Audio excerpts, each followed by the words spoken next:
जादुई कहानियाँ देखने के लिए हमारे चैनल को सब्सक्राइब करें और बेल आइकन जरूर दबाएं। कई दिनों से जंगल में लगातार बारिश हो रही थी, जिसके कारण रानो के घर में तो पानी भर चुका था। हे भगवान, ये बारिश ना जाने कब रुकेगी। पूरे घोंसले में पानी भर गया। अब मैं क्या करूं? मम्मा, जल्दी से भागो, हमारा घर गिरने वाला है। कुकू भैया, जल्दी से भागो। ऐसे वो तीनों भागकर बाहर ही निकले थे कि तभी रानो का घर धड़ाम से नीचे गिर जाता है। मम्मा, अब हम कहाँ जाएंगे? हमारा घर तो टूट गया। गुड़िया कोको, बारिश में घर तो बना नहीं सकते। चलो किसी भले पक्षी से मदद मांगते हैं। ऐसे रानो चिड़िया बारिश में अपने दोनों बच्चों के साथ आश्रय की तलाश में निकल जाती है। वो सबसे पहले मिट्ठू के घर जाती और घर टूटने की सारी बात बताती। रानो, हमारा घर बहुत कमजोर है, जैसे तैसे हमारा रहना ही मुश्किल है। आप कबूतर के घर जाओ। हरियाली की ये बात सुन चिड़िया भागी भागी कबूतर के घर जाती, लेकिन कबूतर के घर पे तो ताला लगा हुआ था। आखिरी में कौवों का घर बचा था। चिड़िया भागकर कौवों के घर जाती है। कालू भैया, मेरा घर टूट गया है, कृपया आप मुझे बारिश रुकने तक अपने घर में जगह दे दें। लेकिन चिड़िया, तुम्हारे अंदर आते ही हमारा घर भी टूट गया तो? गौरी बहन, आपने तो बारिशों से पहले नया घर बनाया था। मैं टुन्नों की मौत होने पर घर नहीं बना सकी, तो आपका घर नहीं गिरेगा। कृपया हमें अंदर ले ले। लेकिन चिड़िया, हम तुम्हें फ्री में अपने घर में क्यों रखें? तुम्हारे पास कुछ है जो हमें किराए की तरह दे सको? मेरे पास अभी तो कुछ नहीं है, लेकिन तुम जो मांगोगे मैं बारिश रुकने पर दे दूंगी। तो फिर बारिश रुकने पर ही हमारे घर आना। अब जाओ यहाँ से। ऐसे वो दोनों अपना दरवाजा बंद कर लेते हैं। चिड़िया अपने दोनों बच्चों के साथ उड़े जा रही थी, तभी उसकी नजर एक झोपड़ी पर जाती है। चिड़िया उसका दरवाजा खटखटाती है। बूढ़ी माँ जी, जल्दी से दरवाजा खोलो, मैं बारिश में भीग रही हूँ, कृपया हमारी मदद करो। चिड़िया के बार बार बुलाने पर भी कोई नहीं आता। तब वहाँ से एक अनजान पक्षी गुजरता है, जिसे चिड़िया रोक लेती है।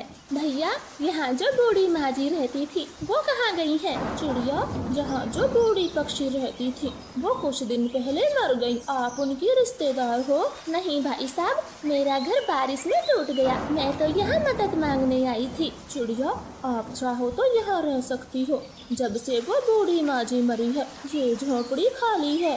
ऐसे बोलकर वो पक्षी वहाँ से चला जाता है। रानो अपने बच्चों के साथ अंदर जाती है। मम्मा, यहाँ तो राशन रखा है, मुझे बहुत भूख लगी है, आप रोटी बना दे। हाँ गुड़िया, शायद ये उस बूढ़ी माँ जी का होगा, आज हम गरीबों के काम आ गया। ऐसे रानो अपना खाना बनाती है और वो तीनों पेट भर खाते हैं। बारिश बहुत जोरों से थी, आंधी तूफान चल रहा था। गौरी, इस तेज तूफान में कहीं हमारा घर भी न गिर जाए। कालू, हमारा घर शीशम की लकड़ी से बना है, चाहे कितनी भी तेज बारिश हो ये कभी नहीं गिरेगा। गौरी, उन दिनों गर्मी बहुत तेज थी तो मैं शीशम की लकड़ी नहीं ढूंढ सका और सरकंडे की लकड़ी से ही घर बना दिया।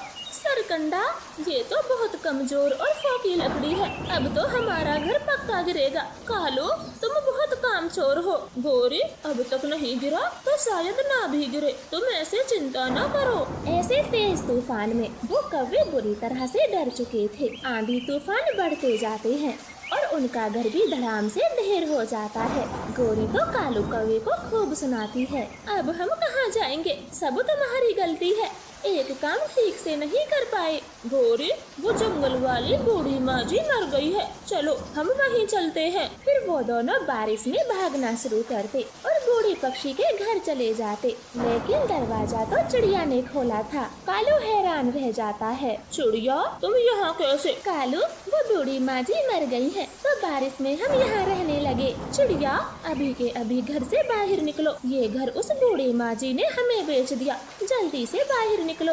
गौरी, तुम झूठ बोल रही हो, माँ जी ने कोई घर नहीं बेचा। चिड़िया, हम भला झूठ क्यों बोलेंगे, पूरे 200 दाने देकर खरीदा था, अब जल्दी से बाहर निकल।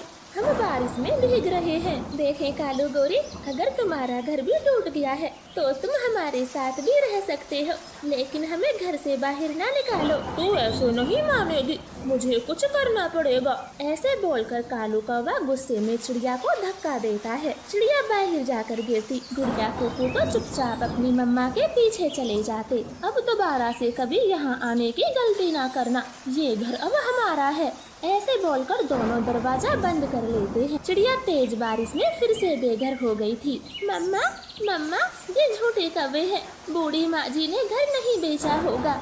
मेरे बच्चों, मैं जानती हूँ, लेकिन कर भी क्या सकती हूँ। ये दुष्ट कौवे अपने आगे किसी की नहीं सुनते। हमें यहाँ से जाना होगा। वो दोनों ऐसे बोल ही रही थी, तभी कुकू अचानक से बेहोश हो जाता है। मम्मा चिड़िया तो घबरा जाती है। गुड़िया, कुकू तो बेहोश हो गया, जल्दी से बुलबुल वैद के पास जाना होगा। फिर मम्मा चिड़िया कुकू को लेकर तेज उड़ रही थी। तूफान जोर से चल रहा था। मम्मा चिड़िया को कुछ दिखाई भी नहीं दे रहा था। अचानक से वो एक पेड़ से टकराकर नीचे गिर जाती है। उसे चोट लगी थी। हे ऊपर वाले, अब मैं क्या करूं? तूफान रुकने का नाम नहीं ले रहा। मेरा बेटा मर जाएगा। अब मैं कैसे हॉस्पिटल जाऊं? ऐसे दोनों माँ बेटी बारिश में बेबस रो रही थी। तभी उनकी मदद करने एक जादुई परी आती है। चिड़िया उसे सारी बात बताती। छोटी चिड़िया, आप जल्दी से कोई चीज लाओ, फल या फिर कोई वस्तु। मैं अपने जादू से उसी से तुम्हारा घर बना दूंगी। परी की ये बात सुन गुड़िया भागी भागी जाती है। उसे कोई फल नहीं मिलता। तभी उसकी नजर एक गुलाब पर जाती, जो झमाझम बारिश में पूरी तरह से खिला था। गुड़िया उस गुलाब को ही ले आती है और परी को दे देती है। परी जी, मुझे बस ये गुलाब मिला और कुछ नहीं मिला। फिर परी उस गुलाब का ही सुंदर सा घर बना देती है और कुकू को बिल्कुल ठीक कर देती है। चिड़िया तो बहुत खुश थी। परी जी, आपका बहुत बहुत धन्यवाद। आपका एहसान मैं कभी नहीं भूलूंगी। छोटी चिड़िया, अब तुम आराम से रहो। घर में खाने की कोई कमी नहीं है। अब मैं चलती हूँ। ऐसे बोलकर परी वहाँ से चली जाती है। इधर एक बड़ी चील अपने सामान के साथ उस बूढ़ी पक्षी के घर पहुँचती है। कालू कौवा दरवाजा खोलता है। कौवो, तुम यहाँ क्या कर रहे हो? चील दी, ये घर हमने खरीद लिया है, इसलिए हम यहाँ रहते हैं। चील को तो बहुत गुस्सा आता है, क्योंकि बूढ़ी पक्षी ने वो घर सच में चील को बेच दिया था। वो कौवों को खूब मार लगाती और बारिश में उठाकर बाहर फेंक देती। कालू, अच्छा होता अगर आज और नहीं आते तो ये मार उस चिड़िया को लगती। हाँ गोरी, मेरी तो आँख फूट गई, चील ने घूंसा मारा। ऐसे बुरे कौवे तो अपनी गलती पर पछता रहे थे। इधर रानो चिड़िया अपने गुलाब घर में सुकून से रह रही थी। आपका धन्यवाद। राजगढ़ नाम का एक छोटा सा गांव था। वहाँ पर मीना और गोलू नाम के दो भाई बहन रहा करते थे। मीना अपने छोटे भाई को बहुत प्यार करती थी और उसका बहुत ज्यादा ख्याल रखा करती थी। बचपन में ही मीना के माता पिता का देहांत हो गया था। मीना बहुत ज्यादा अकेली हो गई थी। वो उम्र में भी छोटी थी और उसका ख्याल रखने वाला कोई नहीं था। इसीलिए उसने अपने भाई की जिम्मेदारी खुद ले ली थी। उसने गांव के लोगों से और जमींदार से कर्जा लेकर अपनी जमीन पर छोटी सी खेती बाड़ी करने लगी।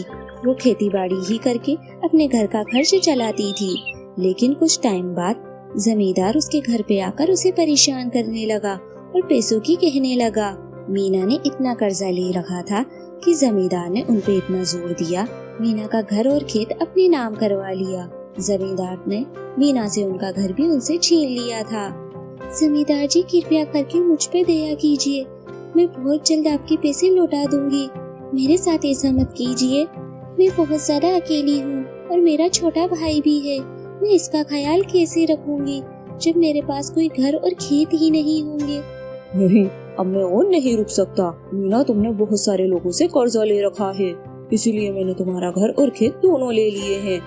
मैं तुम्हारे घर का सारा सामान और खेत बेचकर लोगों का कर्जा चुका दूंगा और मैं तुम्हें यहाँ पर नहीं देखना चाहता, इसलिए मेरे गांव से इसी वक्त निकल जाओ।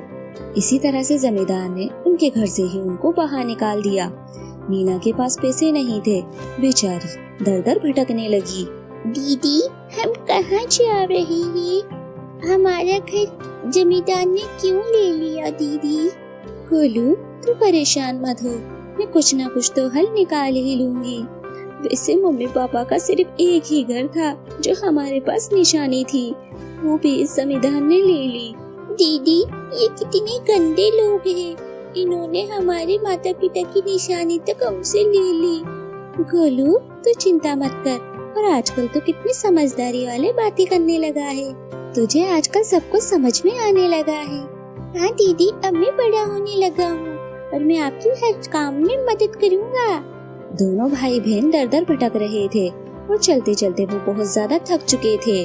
दीदी, मैं चल चल के थक गया हूँ, इतनी तेज धूप में हम थोड़ी देर कहीं रुक जाते हैं ना। गोलू, हमें थोड़ी देर और चलना होगा। देख, वो पास वाला गांव है, हम वहीं चलते हैं। वहाँ पर हमें कोई ना कोई तो मिल ही जाएगा जो हमारी मदद कर सके। दीदी, हम ऐसा करते हैं, हम यहाँ पर इस पेड़ के नीचे थोड़ी देर रुक जाते हैं। मैं थक गया हूँ, हम थोड़ा खा पी लेंगे फिर चलेंगे। मीना के पास खाने का कुछ नहीं था, उसके पास कुछ सूखी रोटियां और प्याज ही थे। वो दोनों भाई बहन उसी को खाकर खुश हो जाते हैं। दीदी, अगर हमारे पास खाना खत्म हो गया तो हम क्या करेंगे? मेरा प्यारा भाई, तू चिंता मत कर, मैं सब कुछ संभाल लूंगी और तुझे कभी भी भूखा नहीं रहने दूंगी। दोनों भाई बहन खाना खाने के बाद उस गांव की ओर चलने लगते हैं। वो गांव छोटा सा था, लेकिन वो पूरा उजड़ा हुआ था। वहाँ पर बहुत कम घर थे और वो भी पूरी तरीके से बने हुए नहीं थे। और वहाँ पर बहुत कम लोग रहते थे जिनके पास न खाने को जगह थी और न सोने को। उनका घर पूरी तरह से टूटा फूटा था। एक बूढ़ी औरत मीना के पास आती है और उससे कहती है, अरे बेटा, तुम यहाँ क्या कर रही हो? यहाँ तो कोई आता जाता भी नहीं है और यहाँ पर तो बहुत कम लोग रहते हैं जिनके पास न रहने को ठिकाना और न खाने को कुछ। हम बहुत ज्यादा परेशान हैं। आखिर हम जाए तो जाए कहाँ? हम इतने कमजोर हो गए हैं कि हम कुछ कर भी नहीं पाते हैं। मीना वहाँ की हालत देखकर बहुत ज्यादा परेशान थी। वो उनकी ऐसी हालत नहीं देख सकती थी। मीना के दिमाग में एक उपाय आता है। वो उस बारे में ही सोचती रहती है कि यहाँ के घर अगर पत्थर से और चूने से ना बन सके तो पत्तों से तो बन ही सकते हैं। गांव से थोड़ी दूर आगे चलकर एक छोटा सा जंगल था। वो जंगल दिखने में बहुत ही ज्यादा सुंदर था। जितना उजड़ा हुआ गांव था उससे कई ज्यादा सुंदर वहाँ का जंगल था। लेकिन वहाँ पर कोई नहीं जाता था क्योंकि वहाँ से डरावनी आवाजें आया करती थी। इसीलिए मीना हिम्मत करके वहाँ जाती है, लेकिन वहाँ पर कोई नहीं रहता है। वो तो बस लोगों का एक भ्रम था। मीना और उसका छोटा भाई उस जंगल में से बहुत सारी घास, पत्ते और कुछ लकड़ियाँ लेकर आते हैं और वापस से उस गांव में आकर एक छोटा सा घर बनाने लगते हैं। वो 5-6 दिन तक तो उस घर में बहुत मेहनत करते हैं और वो घर बनकर तैयार हो जाता है। वो घर इतना खूबसूरत लग रहा था कि दोनों भाई बहन की नजर हटी नहीं रही थी। वो घास और पत्तों का घर देखते ही देखते बहुत ज्यादा मजबूत हो जाता है। जिस जंगल से वो पत्ते और लकड़ियाँ लाई थी वो जंगल मायावी था, वो जादुई था। जैसे ही मीना और उसका भाई अपने बनाए हुए घास के घर के अंदर जाते हैं तो वो अंदर से बिल्कुल ही अलग था। वो बहुत ही ज्यादा खूबसूरत था और उनकी जरूरत की सभी चीजें थी। ये देखकर मीना का भाई बहुत खुश होता है। अरे वाह दीदी, ये तो घर बहुत खूबसूरत है, हमारे घर से बहुत ज्यादा सुंदर है ये देखकर तो मजा ही आ गया। दीदी, हम ऐसा करते हैं, यहाँ के गांव वाले बहुत ज्यादा बीमार हैं, हम उनके लिए भी ऐसे ही 4-5 घर बना देते हैं, वो भी बहुत खुश हो जाएंगे। हाँ मेरा गोलू, तू सही कह रहा है। मेरा भाई इतना समझदार जो हो गया है।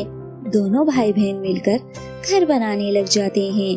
उन्हें घर बनाने में कम से कम महीना तो लग ही जाता है, लेकिन वो गांव वालों के लिए ये सब कर ही देते हैं। धीरे धीरे करके वो गांव बड़ा हो जाता है और वहाँ पर लोग आके रहने लगते हैं। जंगल के साथ साथ वो गांव भी मायावी और जादुई हो जाता है।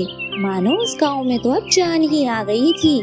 वो गांव अब पहले से ज्यादा खूबसूरत और हरा भरा लग रहा था।